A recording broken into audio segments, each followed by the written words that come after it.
धर्म धर्म विषय समस्ते विचार करछन्ति।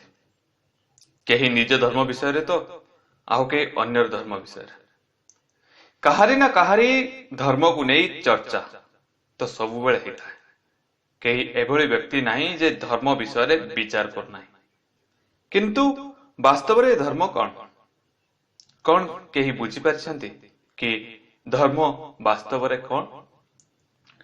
धर्म मनुष्य को अन्य मनुष्य सह समस्त सृष्टि सह सुखरे बंचिबार ज्ञान देता है। यही कारण पाई मनुष्य को कौनसी धार्मिक स्थान रे शांति प्राप्त होता है।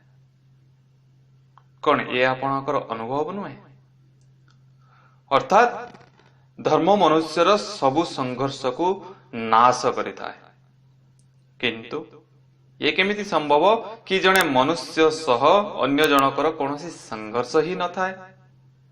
थरे विचार कर जेउंटी प्रेम थाए भल पाइबा थाए सेठी कौन धर्म संघर्ष थाए?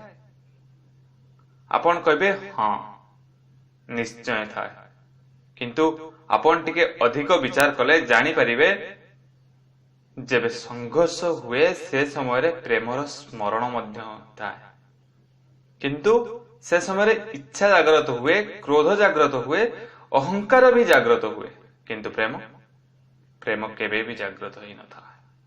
कारण जेउठी प्रेम जागृत हुए सेठी सबु संघर्ष सबु अहंकार मलिन पड़ जाए। यदि एमिति प्रेम पूरा विश्व पाई जागृत हुए तेबे केवल मनुष्य नुहे पशु पक्षी कीट पतंग समस्तଙ୍କ प्रति ये प्रेम रहिबा नित्यांत दरकार। जने व्यक्तिर हृदय रे अन्य व्यक्ति पाई जे प्रेमर भावना रहिता है से भावना यदि पूरा विश्व पाई पूरा सृष्टि पाई जागृत होता है ताकू धर्म बा करुणा बा दया कहा जाए। जोटी करुणा बा दया थाए सेठी धर्म जागृत हुए। प्रकृत धर्म करुणा आउ दया रे ही थाए। धन्यवाद। धर्म धर्म विषय समस्ते विचार कर